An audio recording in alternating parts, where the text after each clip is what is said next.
Hello student, आपका स्वागत है आपके यूट्यूब चैनल पर।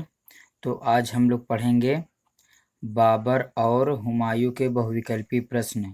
बाबर और हुमायूं से रिलेटेड बहुविकल्पी प्रश्न पढ़ेंगे और अतिलघुत्तरी प्रश्न भी पढ़ लेंगे। मतलब जितने इम्पोर्टेंट प्रश्न होंगे आज हम लोग इनके कवर कर लेंगे। और अगर आपने थ्योरी की क्लास अभी तक नहीं देखी है तो पीछे वीडियो में जाके आप लोग देख सकते हैं। बाबर की भी क्लास पूरी हमने करा दी है और हुमायूं की भी क्लास पूरी करा दी, और कल हमने शेरशाह सूरी के बारे में भी पूरा पढ़ा दिया था।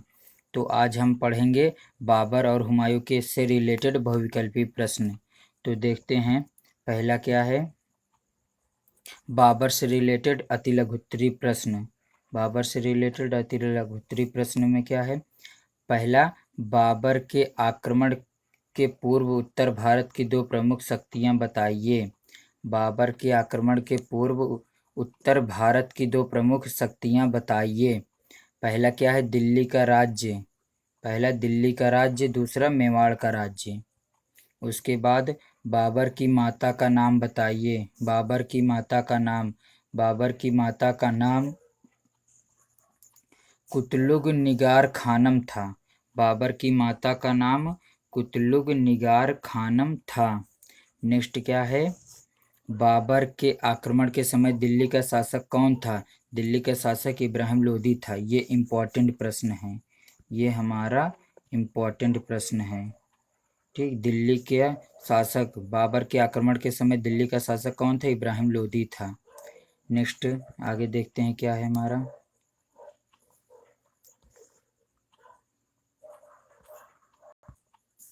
नेक्स्ट हमारा है, बाबर के आक्रमण के समय मेवाड़ का शासक कौन था। बाबर के आक्रमण के समय मेवाड़ का शासक कौन था। मेवाड़ का शासक राणा सांगा था। बहुत ही वीर शासक था ये। राणा सांगा कौन था, बहुत ही वीर शासक था। उसके बाद फिर नेक्स्ट क्वेश्चन क्या, बाबर के दो तोपदाजों के नाम लिखिए। बाबर के दो तोपदाजों के नाम लिखिए।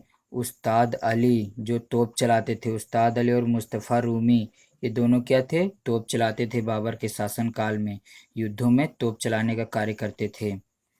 नेक्स्ट क्या है, बाबर का भारत पर आक्रमण करने का निमंत्रण देने वाले दो हिंदुस्तानी शासकों के नाम बताइए। ये भी हमारा इम्पोर्टेंट है, ये भी हमारा इम्पोर्टेंट है। कौन, दौलत खां लोधी और राणा सांगा। बाबर का भारत पर आक्रमण करने का निमंत्रण देने वाले दो हिंदुस्तानी शासकों के नाम कौन थे। दोनों हिंदुस्तानी थे, दौलत खां और राणा सांगा, दोनों हिंदुस्तानी थे। उसके बाद आगे देखते हैं हम क्या है। बाबर के प्रमुख, बाबर के दो प्रमुख युद्धों के नाम बताइए। बाबर के दो प्रमुख युद्धों के नाम बताइए। पहला क्या है, पानीपत का युद्ध तथा खानवा का युद्ध, ये दोनों प्रमुख युद्ध थे। पानीपत का युद्ध 1526 में पानी पिया, खाना खाया 27 में। ठीक, खानवा का युद्ध। नेक्स्ट क्या है, बाबर के पुत्रों के नाम बताइए। बाबर के पुत्रों के नाम बताइए। हुमायूं, कामरान, हिंदाल, अस्करी। ये हुमायूं ज़्यादा इम्पोर्टेंट है। बाबर का ज्येष्ठ पुत्र कौन था, हुमायूं। बाबर का ज्येष्ठ पुत्र कौन था, हुमायूं। उसके बाद कामरान, हिंदाल और अस्करी, ये चारों बाबर के पुत्र थे। बाबर ने पानीपत के प्रथम युद्ध में किस रणनीति का प्रयोग किया था। तुलगमा रणनीति का प्रयोग किया था। शस्त्र बहुधा युद्धों में विजय प्राप्त में सहायक हुए हैं। मध्यकालीन भारतीय इतिहास में इसका कोई उदाहरण दीजिए। बाबर का तोपखाना क्या था, बाबर का तोपखाना।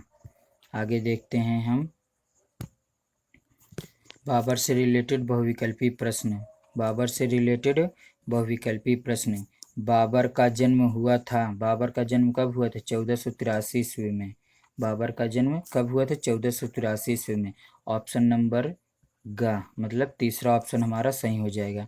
नेक्स्ट क्या है, पानीपत का प्रथम युद्ध कब हुआ था, 1526 में। पानीपत का 1526 में प्रथम युद्ध हुआ था। ऑप्शन नंबर फर्स्ट हमारा राइट आंसर हो जाएगा। नेक्स्ट क्या है, भारत में तोपखाने का प्रयोग सर्वप्रथम किसने किया था। जहीरुद्दीन मोहम्मद बाबर ने, ये बाबर का पूरा नाम है, जहीरुद्दीन मोहम्मद बाबर ने भारत में तोपखाने का सर्वप्रथम प्रयोग किया था। उसके बाद फिर देखते हैं बाबर की मृत्यु कहाँ हुई थी। बाबर की मृत्यु कहाँ हुई थी? आगरा में। ये भी हमारे इम्पोर्टेंट प्रश्न बन गया और ये भी हमारे इम्पोर्टेंट प्रश्न बन गया। एक नंबर तो आप लोग फिक्स कर लीजिए इस क्लास से। बाबर का मकबरा कहाँ स्थित है? काबुल में। ये भी इम्पोर्टेंट प्रश्न है। बाबर का मकबरा कहाँ स्थित है? काबुल में। उसके बाद उपवनों का राजकुमार कहा गया है बाबर को। ये भी हमारे इम्पोर्टेंट प्रश्न है। उपवनों का राजकुमार कहा गया है किसको? बाबर को। नेक्स्ट देखते हैं आगे क्या है हमारा। बाबरनामा के लेखक कौन है? यहाँ पर क्या है? बाबरनामा का लेखक कौन है? कौन है? बाबर। बाबरनामा का लेखक बाबर है। खानवा का युद्ध कब हुआ था? 1527 में। खानवा का युद्ध 1527 में हुआ था। ऑप्शन नंबर खा हमारा सही हो जाएगा। चंदेरी का युद्ध कब हुआ था? 28 में। चल दिया, खाना खाया चल दिया। 28 में चंदेरी का युद्ध हुआ था। ऑप्शन नंबर खा हमारा राइट आंसर हो जाएगा। घाघरा का युद्ध घड़े से टकराया कब? 29 में। घड़े से टकराया 29 में। मतलब घाघरा का युद्ध कब हुआ था? 1529 में। ऑप्शन नंबर सी हमारा राइट आंसर हो जाएगा। बाबर की मृत्यु कब हुई? घड़े से टकराया और मर गया किसमें? 30 में। ऑप्शन नंबर ग हमारा राइट आंसर हो जाएगा। तो ये थी पूरी क्लास बाबर से रिलेटेड। तो जितने भी क्वेश्चन बन सकते थे बहुविकल्पी अति लघुत्तरी हमने ख़त्म कर दिए। तो अब नेक्स्ट देखते हैं हुमायूं के बारे में क्या है। हुमायूं के बारे में है, हुमायूं से रिलेटेड देखते हैं अति लघुत्तरी प्रश्न। हुमायूं से रिलेटेड देखते हैं अति लघुत्तरी प्रश्न। हुमायूं प्राण रक्षा करने वाले भिश्ती का नाम बताइए। हुमायूं के प्राण रक्षा करने वाले भिश्ती का नाम बताइए। हुमायूं का प्राण रक्षा करने वाले भिश्ती का नाम निजाम खां था। क्या था? निजाम खां था। निजाम खां था। हुमायूं के दरबार के दो इतिहासकारों के नाम बताइए। हुमायूं के दरबार के दो इतिहासकारों के नाम बताइए। बायजीद और जौहर। दोनों इतिहासकार का क्या नाम था? बायजीद और जौहर। नेक्स्ट देखते हैं क्या है। हुमायूं के शासन काल में निर्मित दो इमारतों के नाम बताइए। हुमायूं के शासन काल में निर्मित दो इमारतों के नाम बताइए। शेख अब्दुल कद्दूस का मकबरा, शेख अब्दुल कद्दूस का मकबरा और फतेहाबाद मस्जिद, और फतेहाबाद मस्जिद, ये दोनों क्या थे? हुमायूं के शासनकाल में निर्मित दो इमारतों के नाम थे। ये हमारा इम्पोर्टेंट प्रश्न बन सकता है। हुमायूं के राज्यकाल के दो इतिहासकारों के नाम बताइए। मीर सैयद अली, ख्वाजा अब्दुल समद। मीर सैयद अली और ख्वाजा अब्दुल समद। नेक्स्ट क्वेश्चन क्या है? चौसा का युद्ध किस किस के बीच हुआ था?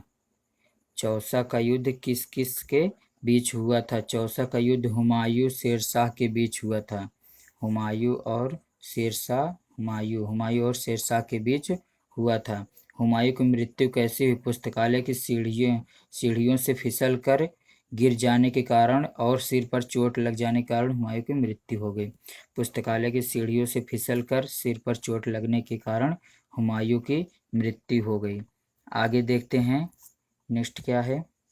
बहुविकल्पी प्रश्न। हुमायूं से रिलेटेड बहुविकल्पी प्रश्न जितने बन सकते हैं इसको हम लोग इस वीडियो में कंप्लीट करते हैं। हुमायूं का जन्म हुआ था, हुमायूं का जन्म कब हुआ था?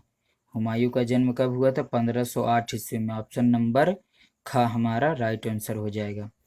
कन्नौज का युद्ध कब हुआ था? कन्नौज का युद्ध हमारा 1540 ईस्वी में हुआ था। ऑप्शन नंबर ग हमारा राइट आंसर हो जाएगा। नेक्स्ट क्या है? हुमायूं ने दिल्ली का सिंहासन पुनः प्राप्त किया था कब? 1555 में फिर आया था। हुमायूं ने 1540 के बाद 1555 में फिर आया था। और कब तक शासन करेगा? 1 साल के लिए। तो आगे देखते हैं क्या है हमारा।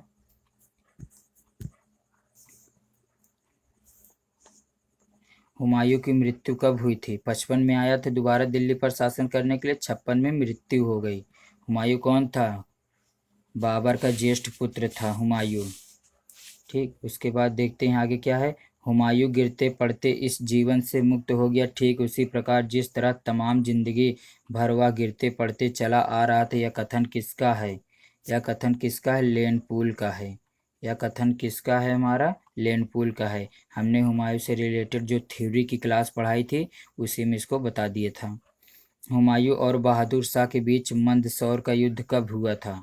हुमायूं और बहादुर शाह के बीच मंदसौर का युद्ध कब हुआ था? 1535 ईस्वी में। कब हुआ था? 1535 ईस्वी में। यदि आप लोगों को वीडियो क्लियर नहीं दिखाई देती है तो आप लोग वीडियो क्वालिटी को 360 पर कर लीजिए करिए, तो बिल्कुल क्लियर दिखाई देगी। 360 पर बिल्कुल क्लियर दिखाई देगी। नेक्स्ट क्या है? हुमायूं और शेरशाह के मध्य चौसा का युद्ध कब लड़ा गया? हुमायूं और शेरशाह के मध्य चौसा का युद्ध कब लड़ा गया? 1539 में।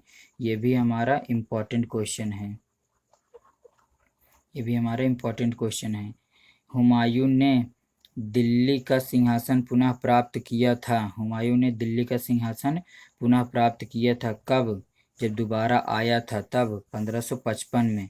1555 में दिल्ली का शासन प्राप्त किया था। उसके बाद 56 में मृत्यु हो गई थी हुमायूं की। तो ये थी आज की क्लास आप लोगों की। तो अब मिलते हैं नेक्स्ट वीडियो में, तब तक के लिए धन्यवाद। यदि आप लोग चैनल पर नए हैं तो चैनल को सब्सक्राइब कर लीजिए और वीडियो को लाइक करिएगा और शेयर भी कर लीजिएगा। नेक्स्ट देखते हैं हम लोग शेरशाह सूरी से रिलेटेड बहुविकल्पी कर लेंगे या कोई और टॉपिक उठा लेंगे, उसको कंप्लीट कर लेंगे। धन्यवाद।